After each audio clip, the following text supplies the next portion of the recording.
Salut à toutes et tous, j'espère que vous allez bien. En tout cas, moi, ça va très très bien. On se retrouve aujourd'hui pour une nouvelle vidéo sur le jeu Tour de France 2026.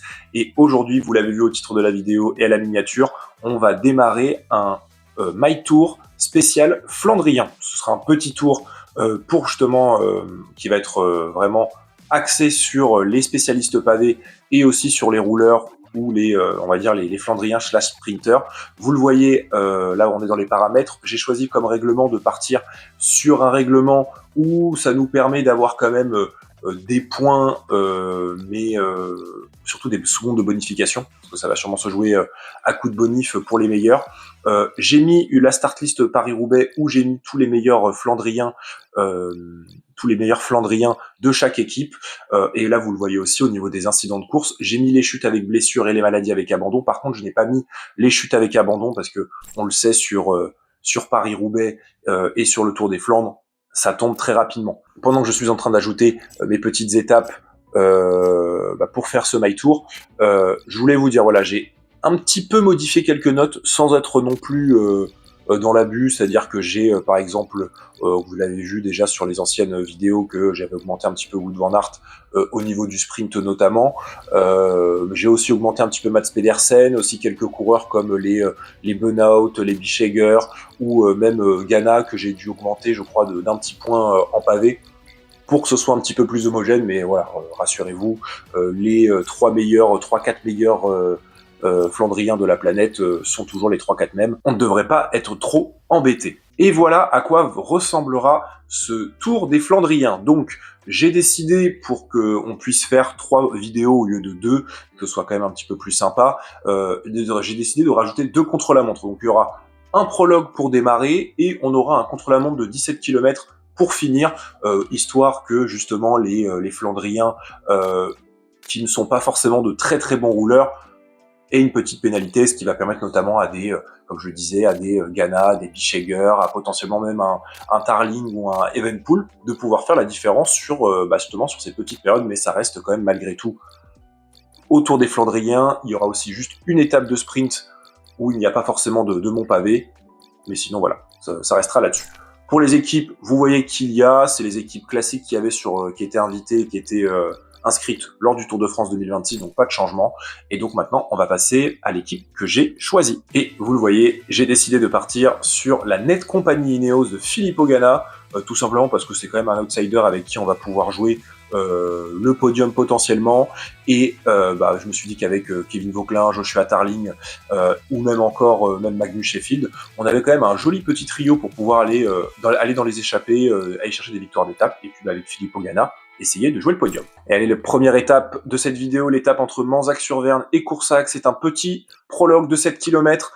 Ensuite, on fera d'ailleurs l'étape 2, 3 et 4, on fera l'étape entre Dunkerque et Calais, la répétition du Tour des Flandres entre Anvers et le Vieux-Quarnon, et on finira cette vidéo avec l'étape des Champs-Élysées avec la rue Le Pic. Eh bien, au vu des formes, j'ai décidé de partir avec Filippo Ganna. De base, je pensais partir avec Joshua Tarling, mais bon, vu qu'il est meilleur en prologue que l'Italien, mais bon, avec un +2, on peut pas refuser de partir avec Filippo.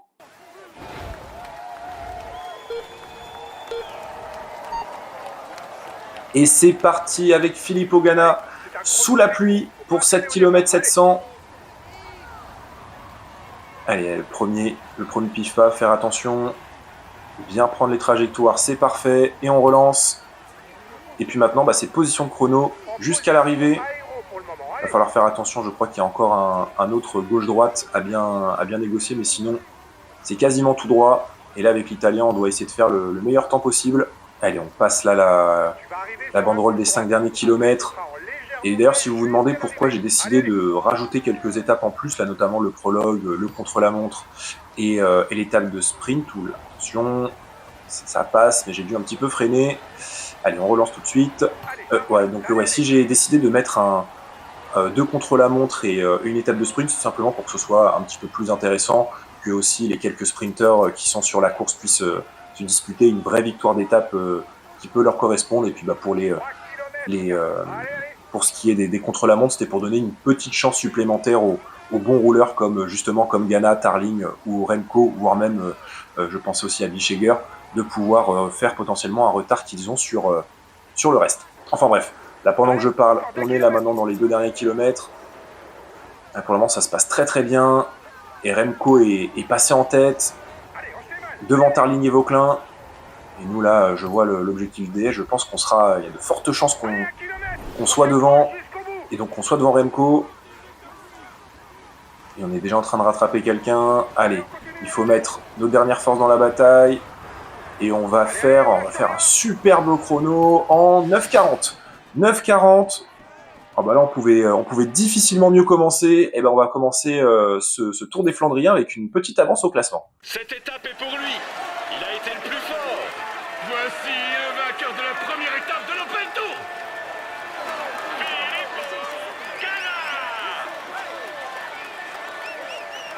Bravo à lui. Il a vraiment été le plus fort. Il mérite amplement cette victoire de prestige. Il est en tête du classement et il va recevoir les honneurs du protocole. Voici le maillot jaune de ce Tour de France.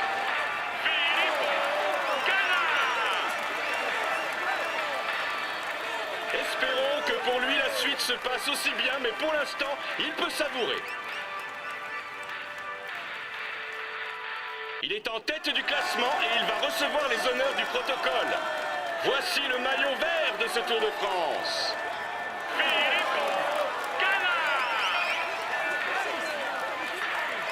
Il va pouvoir mettre ce maillot dans sa salle des trophées. Espérons pour lui qu'il en ajoute d'autres. Il va monter sur le podium pour recevoir son maillot et la bise des hôtesses. Voici le maillot blanc de ce Tour de France. C'est un moment qu'il ne devrait pas oublier et qui marque sa carrière. Allez, on l'applaudit encore.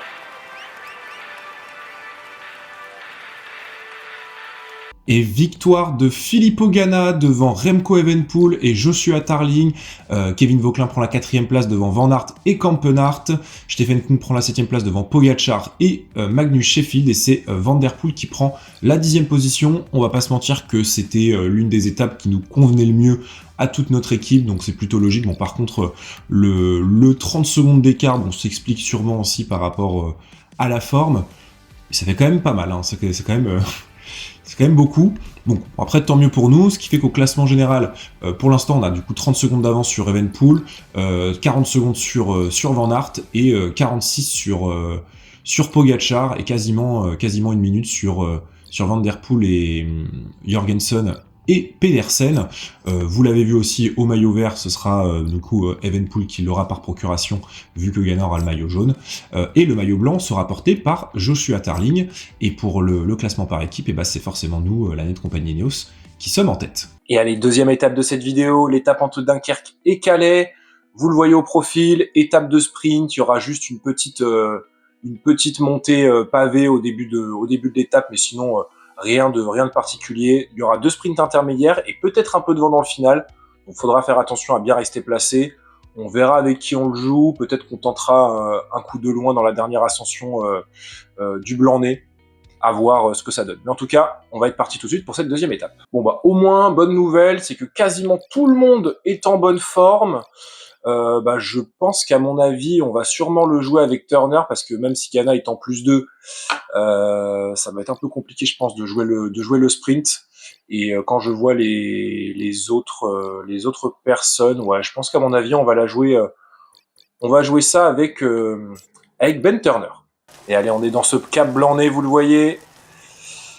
Et il y a déjà eu malheureusement du grabuge. Mats Pedersen, Mathieu Van Der Poel et Mathieu Brennan ont perdu énormément de temps. Ils ont dû chuter. Et donc, à mon avis, pour eux, le tour des Flandriens commence déjà très très mal. Mais attention quand même, hein, parce que des chutes, il peut en avoir encore. Et là, en plus, il y a du vent. Attention. Puis vous voyez, hein, ils ont encore Del Grosso, ils ont encore pas mal de beau monde. Qui s'est laissé distancer? Alors personne. Ouais, c'est Watson qui n'était pas bien placé. Et nous là, on va demander à tout le monde de rouler. Et allez, on est dans ces 5 derniers kilomètres, bientôt les 4 derniers. Et vous voyez, on est très bien placé là avec Ben Turner. L'objectif, il va être simple. Remporter cette étape. Il y a beaucoup moins de monde, mais il y a quand même de la très belle concurrence. Il doit y avoir du Olaf Koy, on l'a dit aussi, il y avait aussi du Philipsen, donc il va y avoir beaucoup de monde. Et vous voyez justement là, Olaf Koy là, qui remonte avec son équipe. Nous, on est bien amenés aussi par Swift et Watson, qui ont déjà plus beaucoup d'énergie. Il faut rester bien placé là dans la roue de nos équipiers. On va arriver bientôt dans ce dernier kilomètre. Allez, ça va être retour de Watson. Oula, qui accélère un bon coup. Allez, ça va être parti. On est dans les bonnes roues. Allez, c'est parti avec Watson, avec Turner. Essayez de prendre la roue de Jasper Philipsen. Est-ce qu'on va réussir à les déborder? Non. C'est une victoire de Jasper Philipsen. Devant, je crois, Paul Magnier. Et nous, on vient chercher une 3e place. Et on va aller voir tout de suite les principaux perdants de cette étape toute plate, entre guillemets. Et victoire de Jasper Philipsen devant Ben Turner et Paul Magnier. Non, finalement, on finit 2e devant Paul Magnier. D'ailleurs, je précise que je n'ai pas mis Tim Merlier sur la course, mais plutôt Paul Magnier, vu qu'il est peut-être un petit peu plus polyvalent sur le vallon. Mais voilà, c'était un petit choix que je faisais. En 4e position, nous avons Arnaud Delis devant Olaf Koy. Phil Bauhaus prend la 6e place devant Jordi Meus et Luc Lamperti. Et c'est Elimien Janière qui prend la 9e place et Jonathan Milan qui est complètement passé à côté de son sprint malgré le plus 2 en seulement 10e position, tout comme Warren Scholl ou Guillermey. Et comme je vous l'ai dit, vous voyez les principaux perdants qui ont été dans des chutes. Van Der Poel, Van Aert qui perdent quasiment 5 minutes. On a aussi Mats Pedersen qui a perdu plus de 2 minutes 45.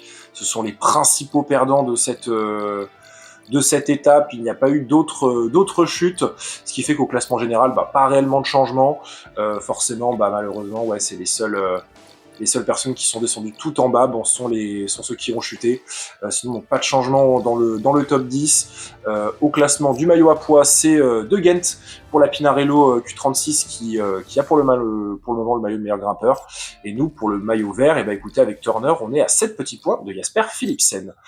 Pour le maillot blanc, pas de changement, c'est toujours Joshua Tarling qui a le maillot devant Vauclin et Sheffield, et on est toujours la meilleure équipe.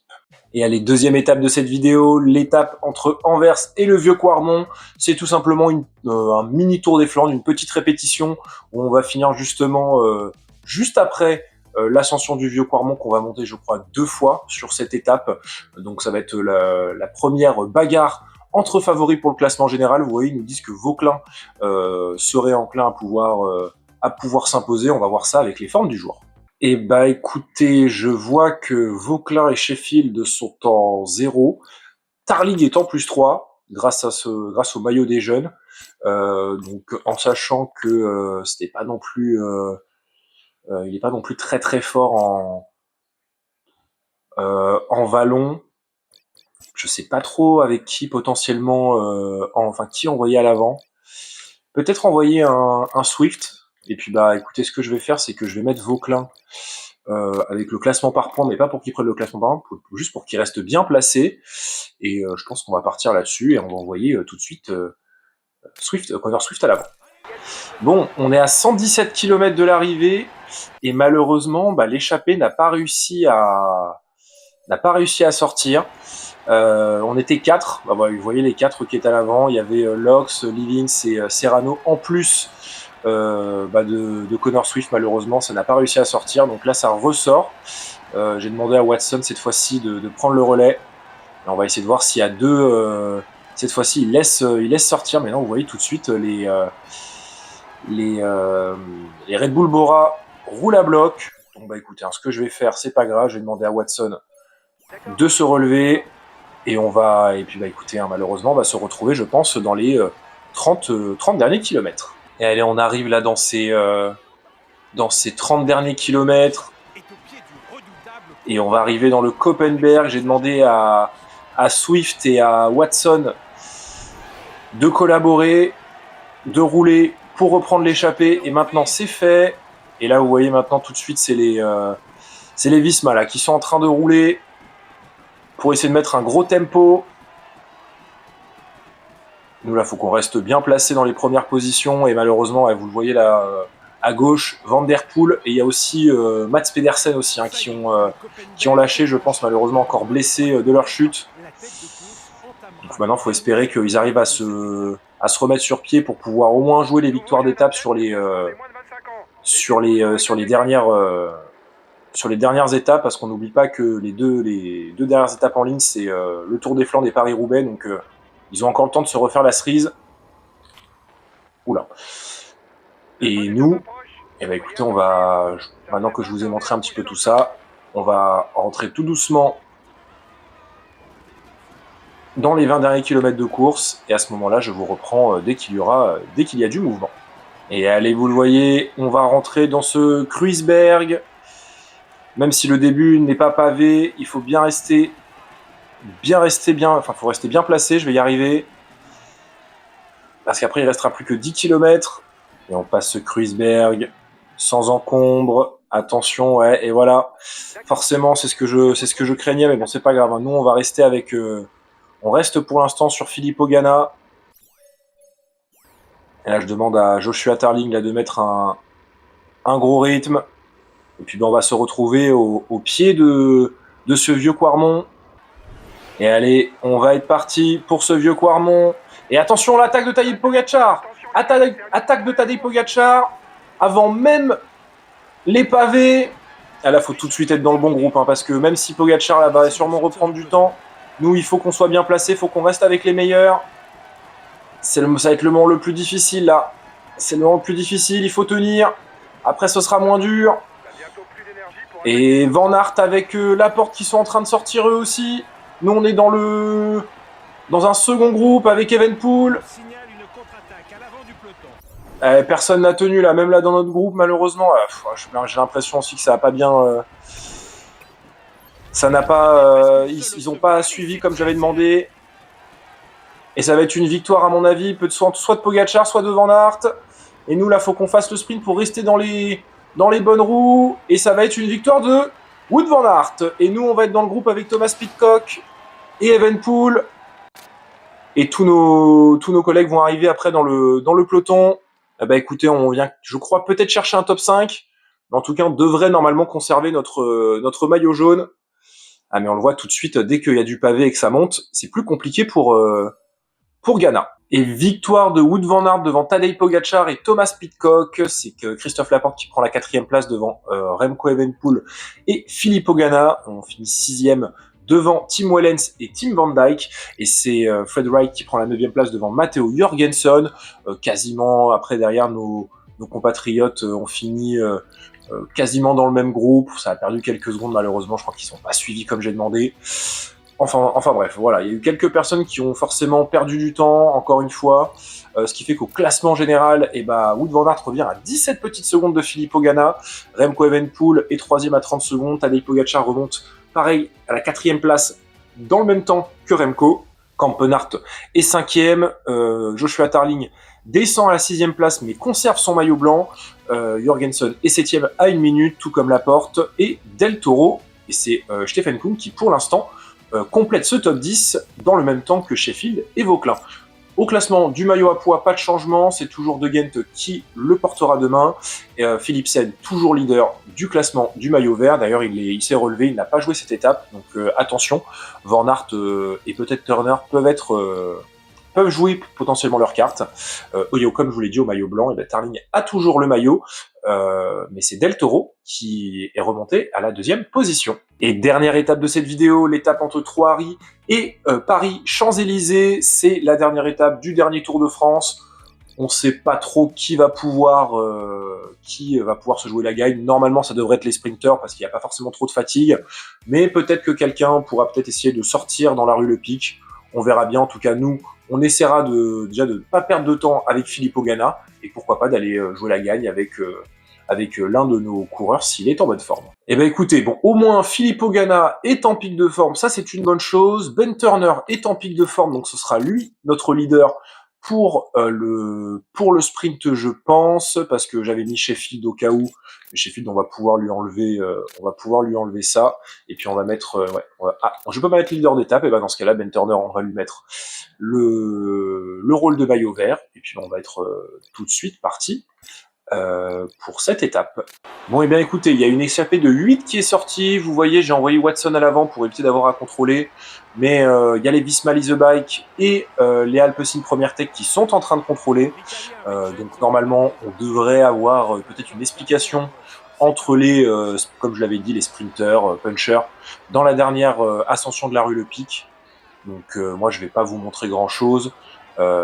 Sûrement peut-être l'avant-dernière ascension de la rue Le Pic. Et s'il ne se passe rien, dans la dernière ascension. Et on est dans cette avant-dernière ascension de la rue Le Pic. Et pour l'instant, il n'y a pas de grosse différence qui est faite. On a repris un petit peu le peloton. Un peu d'avance sur l'échappée. En plus, la Watson, malheureusement, là, a été distancée. Je ne sais pas pourquoi. Alors, je lui ai demandé de collaborer. Mais en tout cas, il n'y a pas de différence pour l'instant qui est faite dans le peloton. Donc, tout va se faire dans la dernière ascension.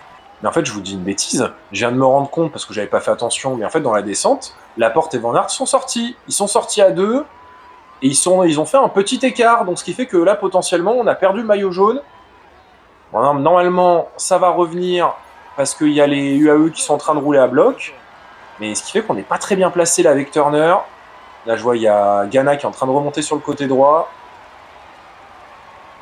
Ouais, là, c'est bon, ça va rentrer dans l'ordre. Et du coup, l'échappée n'a plus que 24 secondes d'avance. Et on va pas tarder à arriver dans la rue Le Pic. Donc, il faut bien rester placé. Et on va pas tarder à arriver là dans cette rue Le Pic.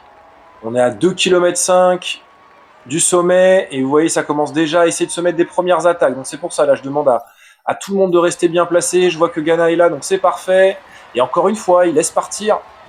Il laisse partir. Je sais pas pourquoi ils font ça, mais il laisse partir à chaque fois Van Aert et Laporte. Donc nous, là, il faut qu'on reste bien placé avec Turner. On va essayer même de faire l'effort pour essayer de remonter. J'espère que Ghana est bien placé. Et pourquoi je vais demander à tout le monde, manuellement, de rester à bloc et personne ne l'est. J'ai du mal à comprendre. Et allez, nous, là, il faut qu'on reste bien placé avec Turner. Ah oui, j'ai oublié de demander ça. C'est pas grave. C'est Watson qui est en train d'essayer de faire tout péter. Bon, il n'y arrive pas, mais c'est pas grave. Et attention là, parce que Wout van Aert est en train d'attaquer. Il est en train d'accélérer la Wout van Aert. Et il faut rester bien placé. Et là, nous on demande là, on va demander pourquoi pas. Ça c'est plutôt une bonne idée. On va demander à Magnus Sheffield là de continuer d'étirer le peloton. Si on peut essayer de faire des différences. Et ouais, là on est parti à 9. On va demander à ce peloton là, parce que c'était Vauclin qui est en train de rouler, bien évidemment, quand j'en ai plus besoin. Mais en tout cas, là, c'est une bonne chose. La Ghana est là. Et Magnus Sheffield va rouler pour l'instant. Tant que personne n'est rentré. On est avec Van Der Poel, Van Aert, Pogacar. On a l'impression d'être sur Milan-San Remo. Et Jorgensen aussi est en train de rouler. Il roule à bloc, il roule pour Van Aert. C'est logique. Nous, là, on va prendre un petit peu de gel. On va demander à Watson d'arrêter de rouler. C'est plus le moment. On n'a que 8 secondes d'avance sur le peloton, mais ça fait de belles différences quand même, malgré tout. Ça va sûrement revenir. Et malheureusement, des fois, je comprends pas ce jeu. Je comprends pas ce jeu. Je mets des mecs pour rouler à 110 et à 100, et c'est Ghana que je mets à 90 pour qu'il reste placé, qui ne roule pas. Enfin bref, des fois, je comprends pas. Et il y a toujours 15 secondes d'avance pour les échapper. À 5 km de l'arrivée, malheureusement, je pense, non, voilà, vous voyez, il s'arrête de rouler. On sait pas pourquoi il s'arrête de rouler. Donc malheureusement, il y a un monde où on va pas pouvoir sprinter avec Ben Turner, c'est vraiment dommage. Là, j'aimerais bien là qu'on les rattrape un petit peu, mais bon, malheureusement, j'ai l'impression que ça va pas le faire. On va être un peu court. En tout cas, Mats Pedersen a essayé lui d'anticiper. Le peloton est toujours à la poursuite de l'échappée. Et on a presque rattrapé. J'ai demandé à Watson de ne pas rouler, c'est lui qui est en train de rouler pour l'instant. Et allez, c'est parti. C'est bon, là au moins, bonne nouvelle, on vient de rattraper l'échappée. Donc on va demander à tout le monde là d'être bien placé. Pour Watson, c'est terminé. On est 38, mais il y a quand même de très bons sprinters, donc attention. Voilà, Vauclin, Tarling, Swift là pour bien nous amener. La Ghana aussi qui remonte, c'est parfait. Et voilà le dernier kilomètre pour le peloton. La victoire sur les Champs-Élysées. Et on va demander à tout le monde là d'attaquer. Allez, ça va être parti. On va prendre la roue là de Filippo Ganna. Ça va nous faire quand même une belle roue là pour pouvoir faire notre effort. Allez, c'est parti. Plus que 500 mètres. Il y a quand même Warren Scholl qui est en train de remonter sur le côté gauche de la route. Est-ce qu'on va avoir assez d'énergie? Le lancer de vélo et on gagne. La victoire de Ben Turner. Cette fois-ci devant Warren Scholl. Et je crois que Philipsen fait 3. Très belle course de notre part. Ah bah là, cette vidéo a été quasi parfaite. Et en plus, avec Filippo Ganna, on va conserver notre maillot jaune. Cette étape est pour lui. Il a été le plus fort. Voici le vainqueur de l'étape des Champs-Élysées.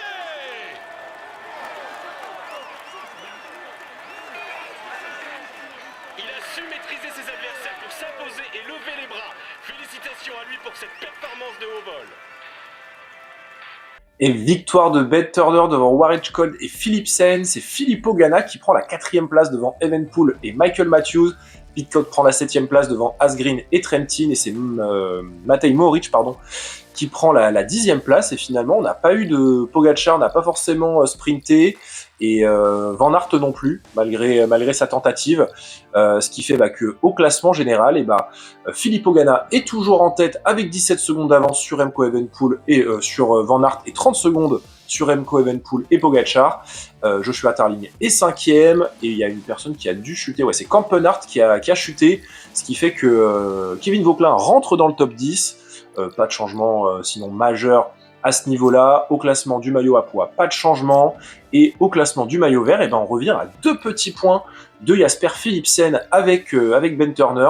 Et même Filippo Ganna est très très bien placé forcément avec sa 4e place. Le maillot blanc, pas de changement, c'est toujours Joshua Tarling qui l'a et on est toujours meilleure équipe. Et voilà, c'est tout pour cette vidéo, j'espère qu'elle vous aura plu, j'espère que le concept vous plaît. Voilà, donc c'est une petite série qui va durer 3 épisodes. Si vous avez apprécié, n'hésitez pas à liker et partager et vous abonner. La prochaine fois, on fera l'étape des chemins blancs entre Troyes et Bar-sur-Aube. Il y aura l'étape entre Serein et Cambrai. Si je dis pas de bêtises, c'était l'étape lorsqu'on était parti du nord de la France il y a 3 ou 4 ans de ça, donc avec une belle étape avec de beaux secteurs pavés à la fin. On aura, et pour finir, on aura l'étape de Paris-Tours, donc entre Chartres et Tours. Donc si vous avez apprécié, comme je l'ai dit, la vidéo, n'hésitez pas à liker, et nous on se retrouve très très vite pour de la suite de cette série. En attendant, prenez soin de vous, c'est le plus important. Ciao ciao.